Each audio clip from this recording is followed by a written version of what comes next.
All right, Isaiah, thank you for that social roundabout update. We'll talk to him a little bit later on in the show.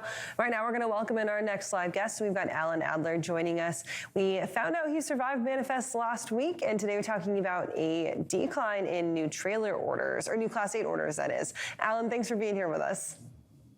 Good morning. Better rested, maybe more cogent. I don't know. You'll have to judge that. So new trailer, I can't remember what we're talking about.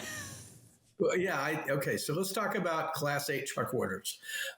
Interesting that, what we're starting to get now is this idea of don't look at every month. We do it anyway because the numbers come in, but don't draw trends from monthly numbers. And the latest example of that it would be January. Between 18,000 and 21,000 new truck orders in January, well below what we saw over the last few months. Have been declining a bit since September. There was a blowout month in September of like 55,000 orders, which is, I think might have been the highest on record since like 1996. So it makes sense that they would start to go down a little bit after that. And they are, but the OEMs that we've had an opportunity to either talk to or listen to on their earnings calls, that are the public companies anyway, are saying, look, it's going to be a good 2023. We've got a lot of pent-up demand. PACCAR points out that really 3 years of pent-up demand where they couldn't build as many trucks as customers wanted. So even if you see further signs of economic slowdown, and after last week's employment numbers, who knows what's going to happen, you've got to look at trucks a little bit in a separate category, simply because they've had so many supply issues over the months and really years now, that the fleets and others want new trucks and they want them now. So there's plenty of momentum to keep building. And of course, one of the things that you also reiterate in your article around this 1 month not being indicative of a trend, but also the year-over-year numbers, it's up 2%. Is that right? Yeah, the 2% figure. We kind of look at actually FTR looks at a rolling 12 months. I think it's 303,000, which is a pretty good build. You won't manufacture probably quite that many, but a lot of the projections, Anthony, are in that 270 to 310,000 range for 2023. The one thing, interestingly, that we're not going to get a big bounce out of, we've talked on this show and others about a pull ahead. There will be some pull ahead ordering this year. But mostly in California, where emission regulations go into effect, new regulations go into effect next January. So you'll have some pull ahead that will affect that state. But by and large, we should not look for a big pull ahead order this year. But that pent-up demand probably will fill in those months where, people might slow down or might, situationally look at something in the economy. But again, I don't know if the number is still 80,000 to 100,000. That's what we've been using for a while. But there is a definite backup out there of people that want more trucks. This is not added capacity. This is mostly replacement demand. And again, a lot of the trucks that are out there have been running much longer, 6-8 months longer than the fleets like to keep them in service, because the longer you keep something in service, the more it costs to maintain it. And these are costs that the fleets typically, pencil into the second owner, so their warranty will hold for a certain period of time. And then it becomes somebody else's problem to, get some of the maintenance done. So they're absorbing maintenance costs much more expensive than perhaps, flipping and getting into newer trucks more quickly. So talking about actually taking deliveries of these trucks, do you have any numbers on how many were delivered last year from full year orders, and then what that looks like delivery coming out for 2023? Are we still expecting really long delivery times because of supply chain issues, or have most of those been kind of worked out? Well, for the most part, Kaylee, the supply chain issues have been worked out. Doesn't mean they won't come back, and that's why you see ranges in some of these estimates for production. For example, I think PACCAR put a range of 49,000 to 53,000 on the number for the first quarter in terms of their build, because you can still get some things, but by and large they seem to be behind most of the companies. Volvo had a little bit more problems getting their order books opened in the third and fourth quarter last year. So you'll probably see a bit more of a surge for them this year, whereas the others, were able to fill in, a little more quickly. I do think, though, that from a deliveries perspective, I think the estimate, like I just mentioned, is somewhere north of 270,000. It depends, again, how you count, because some companies count just the U.S. and Canada. Others include Mexico. So it's a bit blurry there. But all in all, it should be a pretty strong year from all we're hearing. That's the expectation at this point. We see Cummins earnings this morning. They're also projecting a strong year for their businesses. And of course, that's where a lot of the engines come from. Everybody buys engines from Cummins.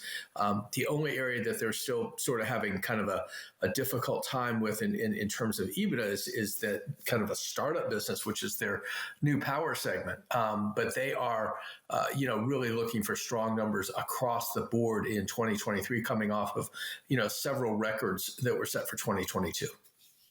One of the companies you just mentioned there, Alan, Volvo, how do they look compared to PACCAR and Daimler? Well, I think they're going to be fine, Anthony. They are not as big a player in North America as the other ones are. Daimler is 36-37% of the share. PACCAR, when you count Kenworth and Peterbilt, you're looking at about 30%, give or take. So that's the bulk of it. Volvo in North America, which would include Volvo trucks and Mack trucks, is more like 13% here, but globally, much stronger. In fact, I think they have a release out today. I haven't read it yet, but they're saying they had market share gains in 41 markets last year, which is impressive. And they did post good numbers for the fourth quarter. I think that the caution that we took from it was that they'd had some order issues. They said, hey, don't make too big a deal of it. We're just probably trailing a little bit, some of the other companies. But it's interesting that they are, sort of pointing to all these market share gains for 2022. So I think the Volvo business is in really good shape. It's just that we have a little bit of a different view here because they're not as big a player in this market. Alan, do you have any insight right now on some of the used truck market and used truck prices, and maybe some of those people who invested in a truck in 2020, 2021 during this initial start of the boom, and now with the bus cycle in 2022, they found that they've had to sell? Are there any numbers on that coming visible yet for 2022? Well, we just, we tend to see used truck numbers more middle of the month, and we did just have a report within the last week to 10 days. And the reporting there suggests that, we're getting closer to the normalization, if you will, of used truck prices. They're about 20% higher right now than they were before the pandemic. But, a year ago, they were 150% higher. And that was when, unfortunately, people who jumped in to take advantage of, $4.50 a mile spot rates said, oh boy, I can make a bunch of money. I'll reactivate my authority and I'll jump in. Unfortunately, everything flipped pretty much right after they did that. So they're either getting rid of the trucks that they purchased, and I'm speaking mostly of owner operators at this point. They're either getting rid of them and joining a for-hire carrier, or they're leaving the business altogether. So you do have a shakeout. Others on our staff, of course, have reported some of that. But I think from an equipment standpoint, you're going to have plenty of used trucks at sort of improving prices. When I say improving, I mean lower prices coming in the first half this year. And then probably by the middle of the year, we should be back to sort of that pre-pandemic pricing. And for example, $70,000 for a 3-year-old truck would probably be about right compared to, say, $140,000, a year ago. Definitely sounds like a solid forecast, Alan. Are there any underlying variables that could potentially throw this off that you'll be watching closely? Well, I think if, the R word, the recession word gets a lot of attention. We're either in one or we're not. We're going to enter one or we're not. We're going to have a soft landing. I mean, this is your area, Anthony. I'd throw it right back at you as the economist. But I feel like right now these guys are, looking to keep the plants running. They're not having a real hard time getting workers. I think John Kingston reported last week that there was a lot of hiring in the trucking space. And that doesn't all reflect, of course, on the OEMs. But they seem to have what they need in terms of ability to build. Kayla, you mentioned early on, you didn't mean to, I don't think, but you mentioned trailers. Trailers are also strong right now. And I think that all of the equipment space is a pretty good place right now. And again, all of the used stuff falls, that trails what happens with new builds. And we are getting a good run of new build right now, and therefore that's going to release a lot of the. They might have at one time been newer used. Now they're not quite as new used cabs and trucks and trailers into the market, but they are coming, and so that of course will drive prices lower because we'll have more availability and the ability to pick up decent equipment, if not really cherry equipment. All right, Alan, we're going to watch that for sure. Thank you so much for joining us today. We can catch Truck Tech later on this week. Have a great rest of your day. Thank you. You too. Bye. Right now, we're going to take a short break, but we'll be right back with more FreightWaves Now.